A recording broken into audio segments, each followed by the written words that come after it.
오늘은 성령 강림절입니다. 성령 강림절. 지난주까지가 이제 부활주일이 부활절을 보내고 부활주일들이 이어져서 보냈었고요. 오늘부터는 이제 성령 강림절을 보내면서 또 다음 주에는 성령 강림주일이 계속해서 이제 대림절 전까지 이어집니다. 그러니까 성령 강림주일은 성탄절을 준비하는 대림절 전까지인데요.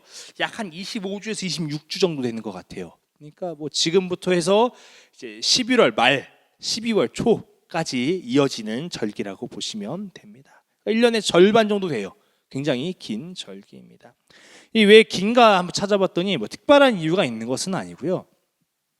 이 절기라는 것이 예수 그리스도에 대해 생애, 사역에 대해서 기념하면서 중요한 것들을 잡아놓은 거잖아요. 그러니까 탄생하신 성탄절 그리고 이 부활하신 사순절, 부활절 이 두 가지가 가장 큰 절기인데 그 외에 이 남는 시간들을 성령 강림절로 쭉 이어지는 것입니다. 그 사이에는 이제 맥주절도 있고요, 추수감사절도 있습니다. 그래서 보면은 우리가 성탄절, 뭐 추수감사절 이렇게 얘기한 부활절 하라면요 딱딱딱딱 무슨 날인지 무슨 의미인지 어떻게 되는지 잘 알고 있잖아요. 근데 안타까운 건 뭐냐? 성령 강림절이 무엇입니까? 하면 대답을 잘 못하는 경우들이 있어요. 그러니까 성령님이 오신 날이죠. 그렇죠. 그건 아는데 그래서 성령님 오셔서 어떻게 됐는데요?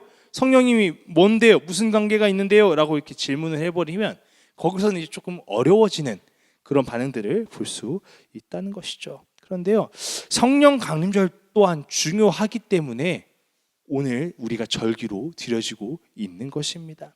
그래서 오늘은 성령 강림절을 맞이해서 성령에 대한 말씀을 전하려고 합니다. 말씀을 통해 성령님이 누구신가, 또 성령님이 우리와 어떤 관계가 있으며 우리에게 왜 필요한가 함께 전하려고 합니다. 그래서 말씀을 함께 나누는 저와 여러분 모두가 성령님의 알아서 성령 강림주일을 잘 보낼 수 있기를 소망합니다.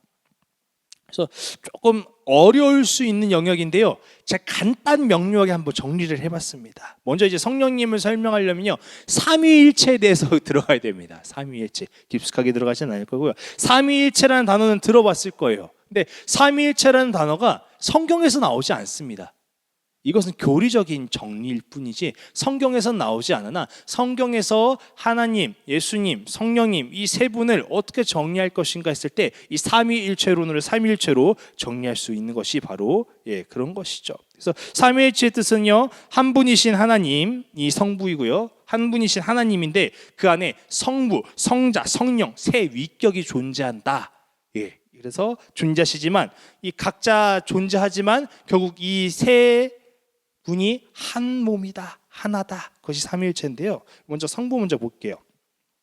성부는 창조주이자 우주의 주권자입니다. 또 성자는 인간의 몸으로 오신 하나님, 구원자 예수님이죠. 또 성령님 누구십니까? 하나님의 영으로 어디 계시냐? 믿는 자들 안에 계시며 또 인도할 능력을 주시는 분이다. 이렇게 간단하게 정리할 수 있습니다. 그러니까 역할은 다르니 다른 존재냐 할 수 있겠지만 그렇지 않다는 것이죠. 다른 존재가 아닌 것은 성경을 보면 결국 구원이라는 이 궁극적인 목적을 이루기 위해서 이 세 분이 함께 한 방향으로 일하는 모습을 볼 수 있습니다. 다시 또 성부, 태초부터 구원의 계획을 세우시고 주도하셨습니다. 쭉쭉쭉 이끌어 가시죠. 또 성자, 예수님 누구십니까? 십자가를 지셨고 부활하심으로 구원의 계획을 직접 이루셨습니다. 성령 또 누굽니까? 예수 그리스도 이후에 구원의 계획을 적용하고요, 사람들 안에서 그 구원이 이루어지도록 완성하고 적용시키는 분이 바로 성령님이라는 것이죠. 그러니까 세 위격의 역할은 다릅니다. 그러나 본질적으로 같은 건 우리를 사랑하셔서 하나님께서 계획하신 하나님의 뜻대로 간다는 것입니다. 그래서 이 성경에서 보면 이분들은 누가 높고 낮음이 아닙니다. 다 한 몸입니다. 같습니다. 동등한 영광과 동등한 능력을 가진 하나님을 나타내고 있으니 그렇게 이해하시고 믿을 수 있기를 바랍니다. 그래서 신학교 때 이 삼위일체가요, 교수님들 되게 힘들어하시더라고요. 뭔가 이야기하고 싶은데 말로 깔끔하게 되잖아요. 이게 무슨 소리야? 한 존재 한 존재라는 어떻게 같은 한 몸이야? 이 사람의 말로 우리가 살고 있는 모습으로 표현되지 않는 이런 영역들. 근데 이게 간단하게 정리하니까 참 어렵더라고요. 그러니까 그냥 쉽게 딱 정리해서는 뭐냐? 성부, 성자, 성령 다 같은 하나님이다. 한 분이시다. 이렇게 기억하면 되겠습니다. 그래서 또 다시 한번 여기서 성령님을 정리하면 하나님의 영으로 믿는 자들 안에 계시며 그 안에 계심으로 능력 주시는 분, 인도하시는 분이라고 보시면 되고요. 구원의 계획을 적용하고 완성시키는. 근데 중요한 게 뭐냐? 어디 계시냐는 겁니다. 바로 믿는 자들 안에 있다는 것이죠. 성령님은 모든 믿는 자라고 성경이 있다도 분명히 있겠지만 모든 믿는 자들 안에 계시는 분입니다. 그 안에서 능력 주시는 분, 움직이시는 분이 성령님이심을 우리가 믿으며 기억하며 말씀을 또 전하겠습니다. 그래서 우리가 읽은 본문을 보면 오늘 이 제자들이 오순절날 마가의 다락방에서 성령 체험한 이후의 상황입니다. 2절 우리가 읽었던 사도행전 2장의 초반을 보면 1절부터 보면 이 성령을 받는 장면들이 나와요. 그래서 성령 충만한 제자들이 방언을 하기 시작하고 뜨겁게 기도합니다. 불을 받았으니까요. 그런데 이 성령 충만한 제자들을 보고 술 취하였다 조롱하는 자들이 생겨나기 시작합니다. 그들이 이 성령 충만함을 이해하지 못하는 장면인 것이죠. 여러분, 우리는 알죠. 술 취한 사람과 성령이 충만한 사람이 차이를 우리는 분명히 압니다. 우리 그리스도인들은, 신앙인들은 저 사람이 술에 취한 것인지 성령 충만한 것인지 우리는 알고 있으나 믿지 않는 자들, 믿음이 없는 자들에게는 이 성령 충만한 자들이 분별이 없는 것이죠. 그냥 그들이 똑같이 봤을 때 쟤 왜 저래? 술 취한 자인가? 그렇게 볼 수 있다는 것입니다. 그래서 이 상황을 베드로는 그냥 넘어갈 수 없었습니다. 왜요? 이들은 예수님의 제자기 때문이에요. 그냥 넘어가기엔, 무시하기에는 이 성령 체험한 일들을 결코 가볍게 여길 수 없었어요.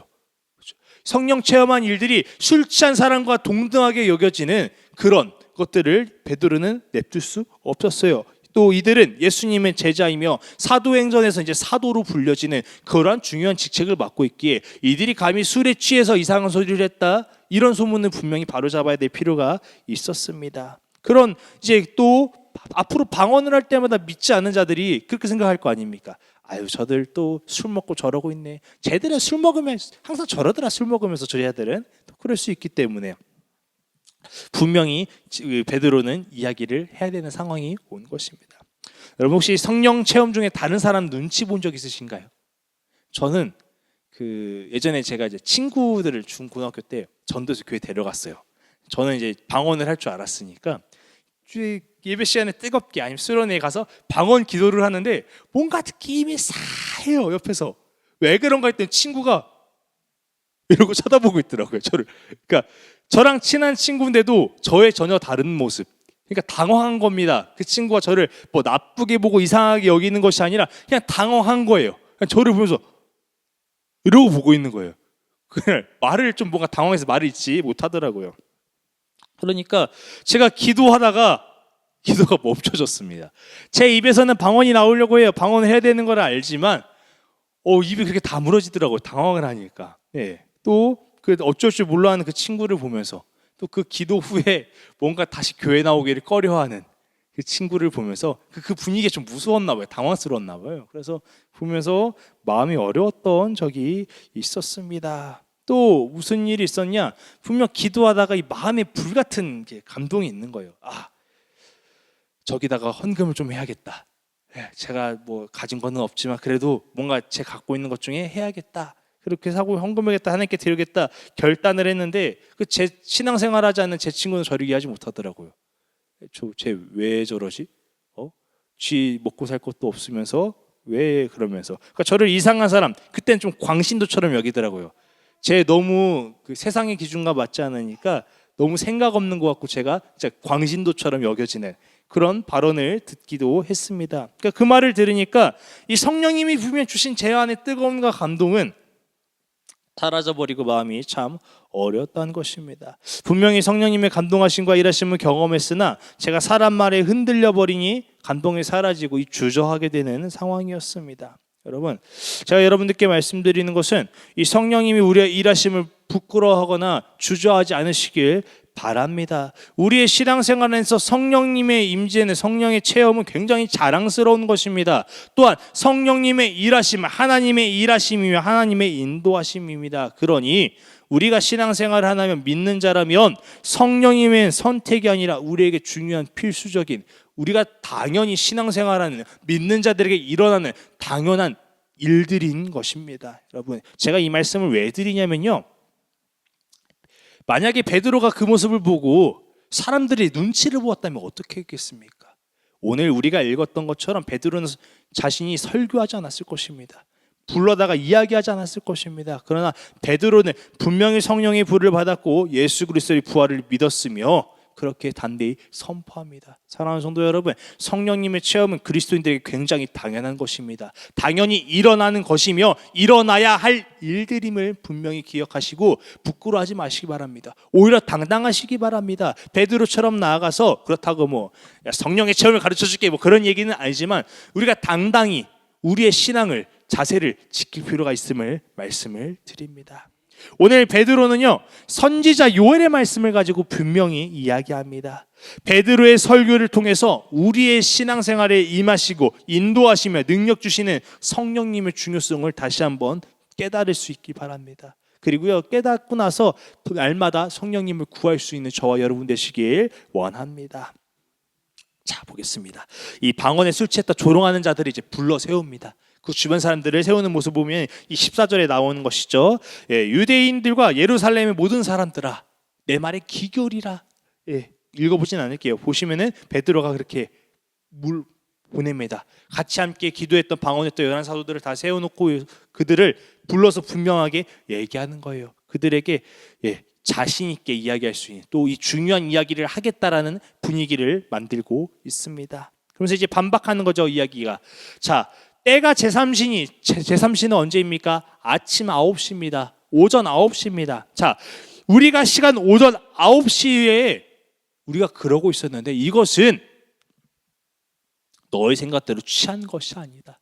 아침에 이르기에는 너무 이른 시간이다. 그러니 우리의 모습은 취한 것이 아니다. 우리가 술 마신 것이 아니라 우리는 그러한 너희가 본 모습들은 그러한 너희의 조롱할 것들이 아니다. 분명하게 반박을 하는 것입니다. 이어서 이제 또 이유를 대죠.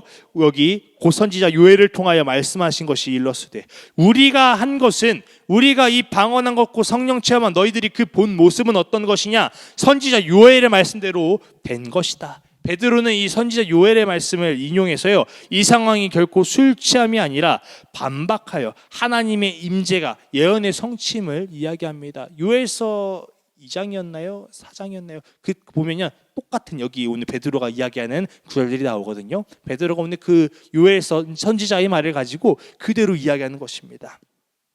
자, 그래서 이 17절 함께 볼 건데요. 17절 함께 보겠습니다. 하나님이 말씀하시기를 말세.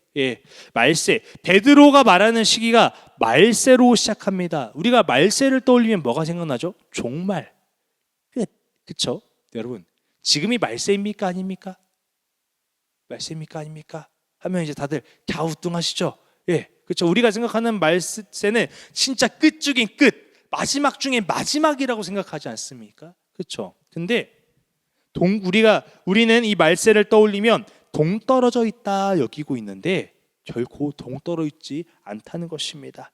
요엘서를 보면요, 그러니까 이 베드로는 말세해라고 이야기했지만 요엘서를 보면요, 그 후라고 적혀 있습니다.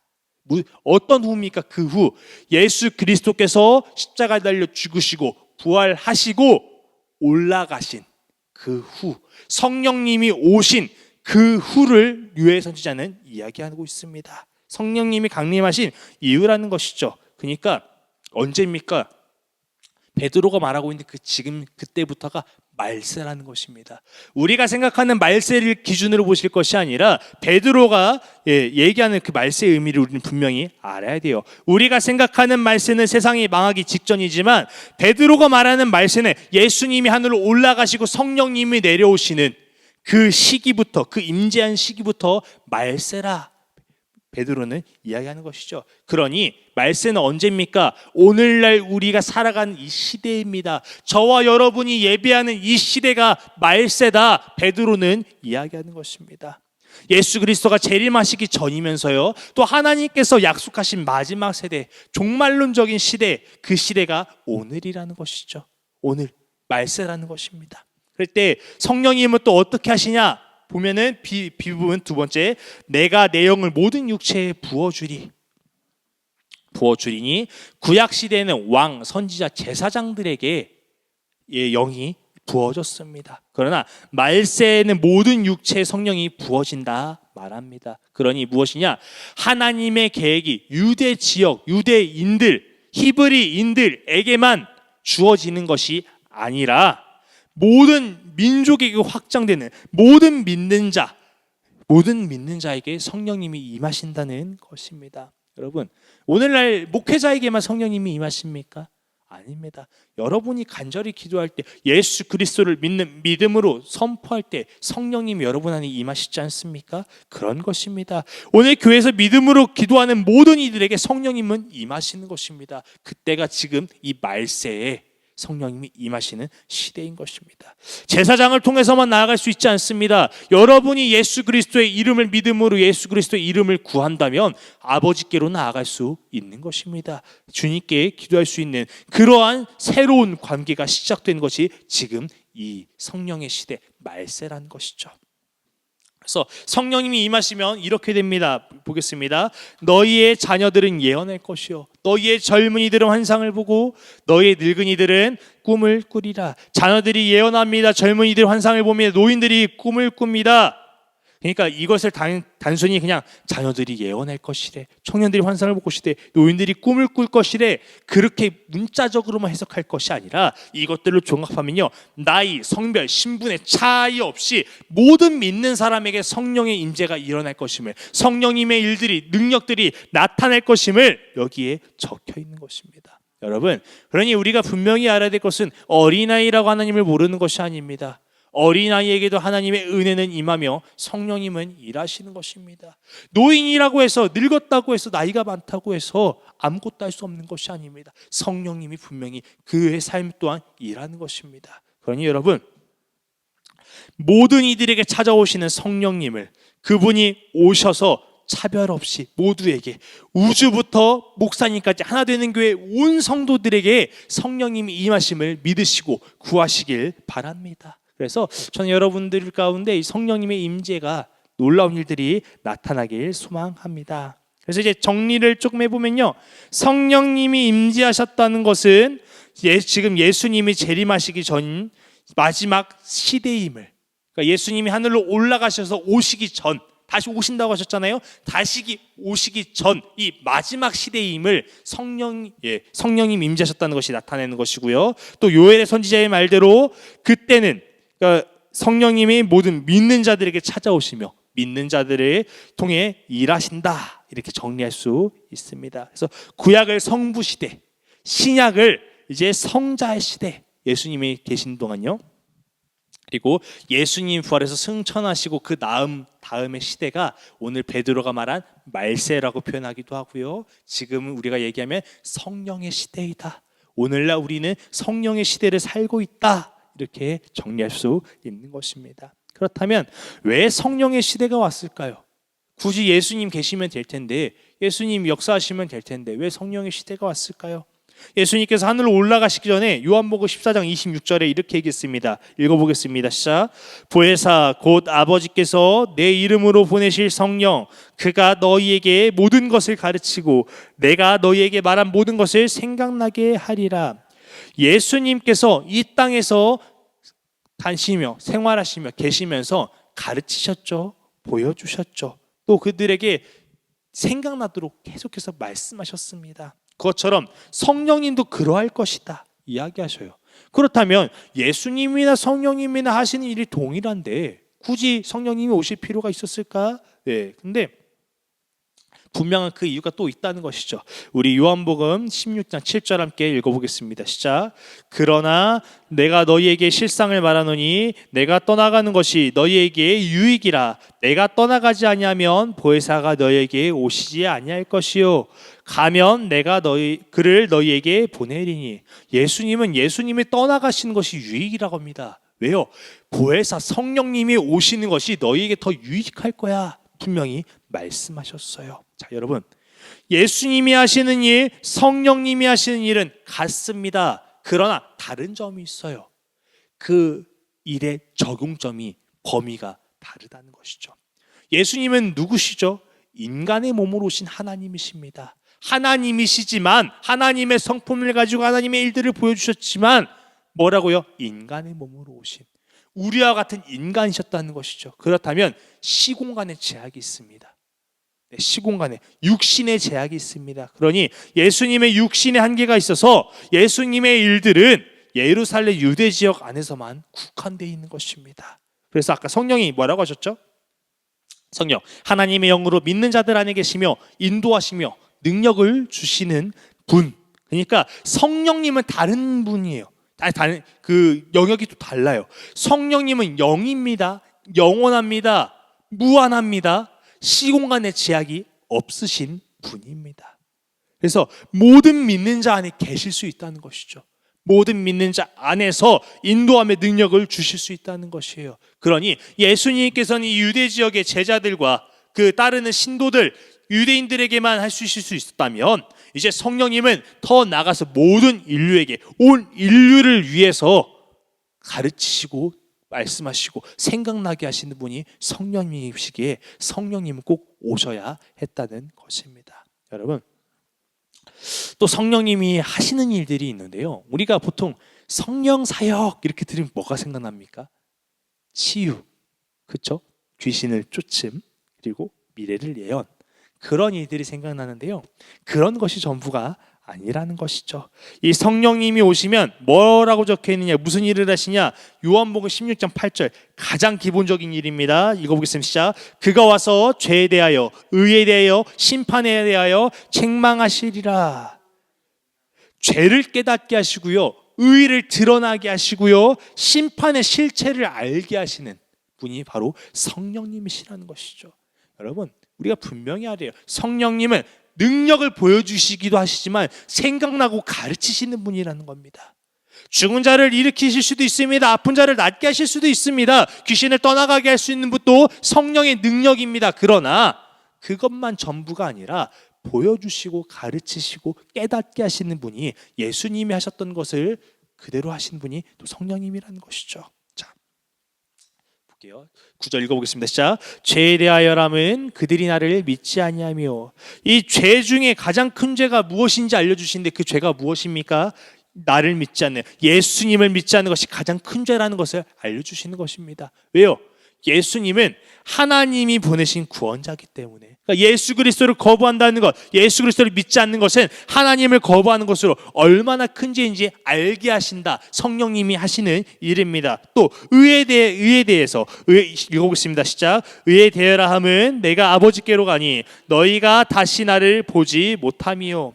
이 의는 세상의 의가 아닙니다. 세상의 기준이 아닙니다. 너희가 나를 다시 보지 못함이요. 예수님이 부활하시고 승천한다는 것은 무엇이냐? 예수님이 인간의 몸으로 오신 하나님이셨으며 하나님이 예수 그리스도를 통해 인류의 죄를 해결하셨음을 증명하는 것입니다. 그러니까 성령님은 예수 그리스도를 통해 하나님의 의가 이루어졌음을, 십자가의 구원이 이루어졌음을 믿음으로 얻는 의가 진정한 의임을 알게 한다는 것이죠. 그러니까 세상의 기준, 세상의 진리를 알게 하는 것이 아니라 예수 그리스도의 십자가가 살 길이고 생명임을 깨닫게 하시는 분이, 이것이 진정한 하나님의 의를 알게 하신 분이 누구냐? 성령님이다 이야기하는 것입니다. 또 11절 읽어보겠습니다. 시작. 심판에 대하라 함은 이 세상 임금이 심판을 받았습니다. 이 세상의 임금은 누굽니까? 마귀, 공중의 권세 잡은 자 입니다. 마귀는 예수님의 십자가에 달리심으로 부활하심으로 심판이 확정됐습니다. 물론 그날까지, 예수님이 다시 오시는 그날까지 마귀의 행보는, 마귀의 일들은 계속해서 이루어질 것입니다. 그러나 그 끝이 무엇이라고요? 예수님 오시는 날, 심판의 날에 마귀는 어떻게 됩니까? 심판받는다는 것입니다. 결국 심판은 결정되었습니다. 그래서 성령님은 무엇을 가르치시냐, 보여주시냐? 믿는 자들에게 구원이 분명히 있음을, 또한 불신자들에게는 심판이 있음을, 마귀는 심판받을 것임을 알게 하시는 것. 그러니까 불신자들에게 경고하시는 분이 또 성령님이라는 것입니다. 13절 또 읽어보겠습니다. 시작. 그러나 진리의 성령이 오시면 그가 너희의 모든 진리 가운데로 인도하시리니 그가 스스로 말하지 않고 오직 들은 것을 말하며 장래의 일을 너희에게 알리시리라. 성령님은 진리의 영이시며 우리를 진리 가운데로 인도하시는 분이시라 말씀하십니다. 예수님이 이해하도록, 말씀을 이해하도록 돕고 앞에 일어날 일들에 대해 지혜를 주십니다. 예. 그래서 성령님은 누구냐? 우리 신앙생활에 있어서 가장 중요한 나침반이라는 것입니다. 또 성령님은 또 어떻게 하시느냐? 우리에게 생명을 주시는 분입니다. 로마서 8장 5절에서 6절 함께 읽어보겠습니다. 시작. 육신을 따르는 자는 육신의 일을, 영에 따르는 자는 영의 일을 생각하나니 육신의 생각은 사망이요 영의 생각은 생명과 평안이니라. 육신을 따르는 자, 믿음 없이 성령님 없이 살아가는 자들에게는 일어난 일들이 무엇입니까? 육신의 일들밖에 없습니다. 세상의 것을 구하는 자들은 세상의 일들밖에 있지 않습니다. 어찌 육신의 것으로 영의 일을 구할 수 있겠습니까? 영의 일들은 영의 일밖에 구할 수 없습니다. 여러분, 그러니 육신의 생각은 결과가 뭐라고요? 사망이라는 것이죠. 우리가 육신으로 아무리 높고 아무리 잘 쌓고 위대하게 할지라도 결국 무엇입니까? 다 놓고 가는 것입니다. 썩어 없어지는 것입니다. 오래가지 않습니다. 영원하지 않습니다. 육신의 것들은 구원의 문제를 해결하지 않습니다. 그러나 영의 일들은 무엇입니까? 생명이고 평안이다. 구원은 성령님이 임하시는 그 자들에게는 이 생명과 평안이 있다. 성령님들의 일이 일어남으로 인해서 그들 가운데 생명이 있음을, 평안이 있음을 성령님이 일하시는 것입니다. 또 성령님은 무엇을 하시느냐? 하나님과 우리의 관계를 이어주십니다. 우리 15절 함께 읽어보겠습니다. 시작. 너희는 다시 무서워하는 종의 영을 받지 아니하고 양자의 영을 받았으므로 우리가 아빠 아버지라고 부르짖느니라. 그러니까 성령님은요, 우리 안에 이 두려움, 불안함을 벗어버리게 하십니다. 아까 얘기했죠. 평안을 주신다, 생명을 주신다. 내 안에 생명이 있고 평안이 있으면 두려워할 것이 무엇입니까?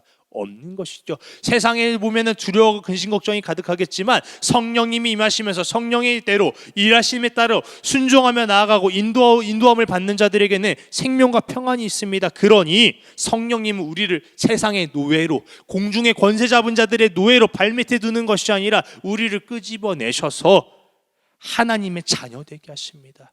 어떻게 해요? 아빠, 아버지라 부를 수 있는 권세를 주신다는 것이죠. 그래서 우리가 하나님을 믿는 믿음으로 말미암아 하나님 아버지께 기도하게 하는 것, 그것이 성령께서 하시는 일이라는 것입니다. 양자의 영입니다. 종의 영이 아닙니다. 우리의 인생을 바꿔버리는, 우리의 삶을 뒤집어 버리시는 분이 바로 성령님이시라는 것을 말씀드립니다.